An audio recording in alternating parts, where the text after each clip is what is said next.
Mazda's new electric SUV that they actually plan on selling globally, it's already got 33,000 orders before it has even gone on the roads, been on the streets. You can't actually even drive one. 33,000 orders.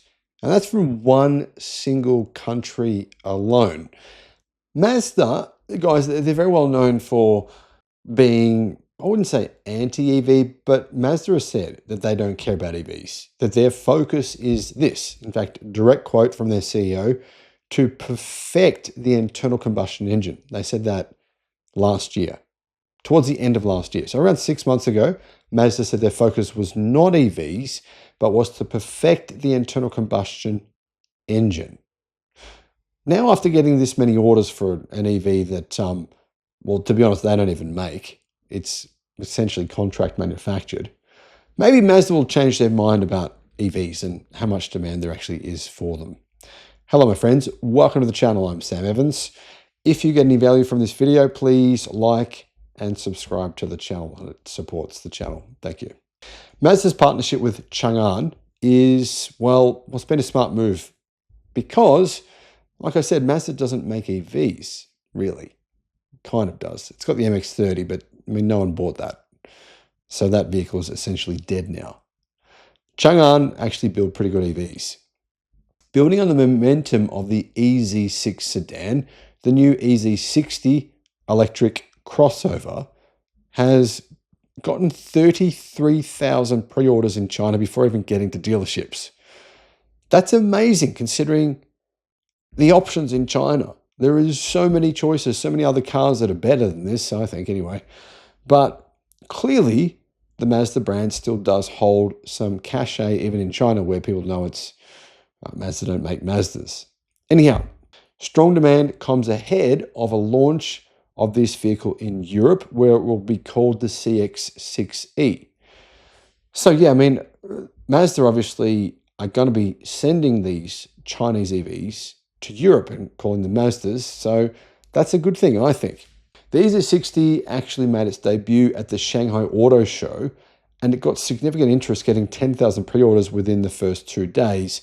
Since then, though, orders have apparently climbed all the way to 33,000, and its official market launch isn't even going to happen until, I believe, around the middle of September.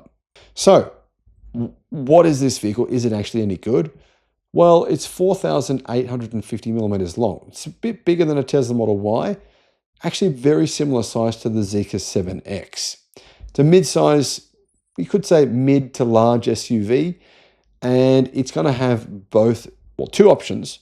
One, a range extender, so not a plug-in hybrid, but it'll be an EV with a small petrol engine, and there'll also be a fully electric version. It shares its EV platform with the Chang'an Deepal SO7. To be honest, it's essentially a Deepal SO7 with some Mazda-looking bits. Mazda hasn't released full tech specs yet, so it's shocking that it has 33,000 pre-orders considering we don't know the full details yet. We do know a few things about it. One of those things is, as you can see, it looks good. It's got a closed-off grille, and I think the designers have done a fantastic job. It's also got a 26.5-inch dashboard display, a 100-inch augmented reality heads-up display, and digital rear-view mirrors. You can see, look on the side of the car, guys, very interesting how it has those very slim, tiny mirrors.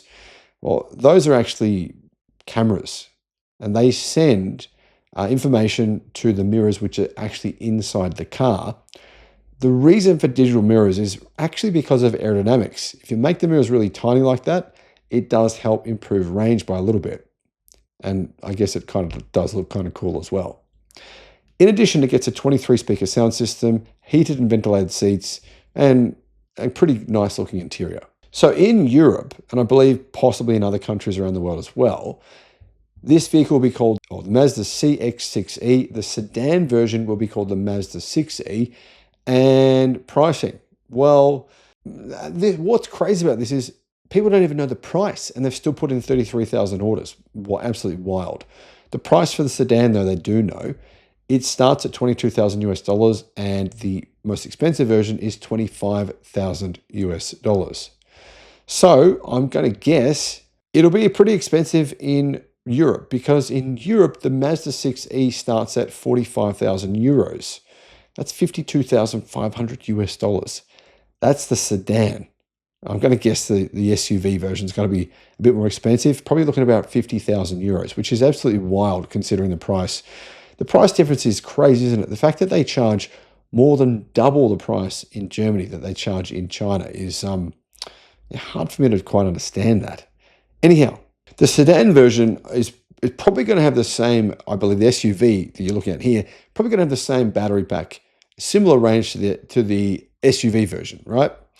It is coming with, in the base version, a 69 kilowatt hour lithium iron phosphate battery, providing 480 kilometers of range. The long range version gets an 80 kilowatt hour battery, providing 552 kilometers of range. Now, both versions feature rear-wheel drive, and the standard model gets a 190 kilowatt rear-wheel drive motor. That's 258 horsepower. The long range version gets more power. It's actually got less power, sorry. 180 kilowatt, which is 245 horsepower. So, I mean, not overly powerful, but obviously this car is more set up, I guess, for efficiency. It has the ability to do 0 to 100 in around 7.6 seconds. Fast charging. Fast charging speed is not bad. 165 kilowatt DC fast charging. And that's for the standard range version. Now, the long range version, for some reason, charges much more slowly. It's a 90 kilowatt charging speed. Now, even though Mazda are obviously going on this plan to actually sell these cars, Chinese EVs, outside of China, they are also developing a fully in-house electric model. Only one of them, though, which is interesting. That's going to be revealed in 2027. And it's going to be built in Japan on an all-new platform using batteries supplied by Tesla supplier Panasonic. It's going to share its production line with Mazda's existing internal combustion and hybrid vehicles. Yeah, I mean, interesting they're going to build EVs on the same production line as internal combustion cars and hybrids. They say this will streamline manufacturing as the brand expands its EV offerings. Now, the truth is Mazda is actually a very small company, and they're not going to go and build a new factory and build new production lines for EVs when they think EVs aren't really going to take off.